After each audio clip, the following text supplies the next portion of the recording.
महाराष्ट्रात अजित पवार हयात असताना आणि त्यांच्या मृत्यूनंतरही काही दिवस दोन्ही राष्ट्रवादींच्या विलीनीकरणाची चर्चा जोरात सुरू होती।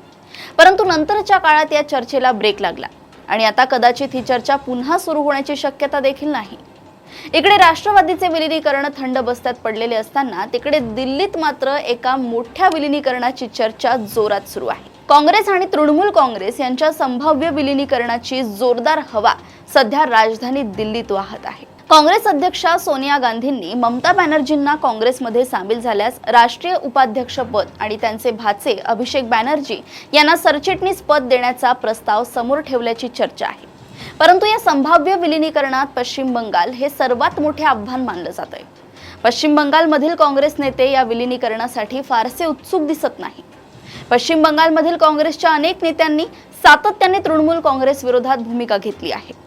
ममता बॅनर्जी सत्तेत असताना या पक्षाने राज्यातील काँग्रेसची पक्ष संघटना कमकुवत केल्याचा आरोप झालाय।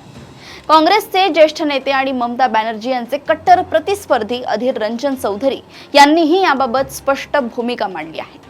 बंगालमध्ये काँग्रेसला नवसंजीवनी देण्याची ही सर्वोत्तम संधी आहे।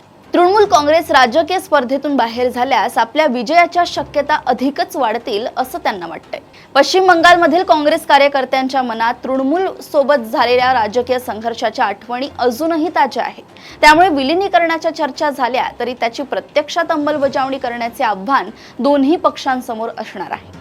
शिवाय टीएमसीचे काँग्रेसमध्ये औपचारिक विलीनीकरण करायचे झाल्यास अनेक मोठे राजकीय संघटनात्मक आणि कायदेशीर अडथळे पार करावे लागतील। या पृष्ठभूमीवर सध्याच विलीनीकरण करण्यापेक्षा भाजपा विरोधी राजकीय समन्वय आणि सहकार्याचा मार्ग अधिक वास्तववादी असल्याचे मत काँग्रेसच्या काही नेत्यांनी व्यक्त केले आहे। अशाच घडामोडी व अपडेट सोबत पुन्हा भेटूया देशोन्नती संपादकीयमध्ये। बघत रहा देशोन्नती। नमस्कार।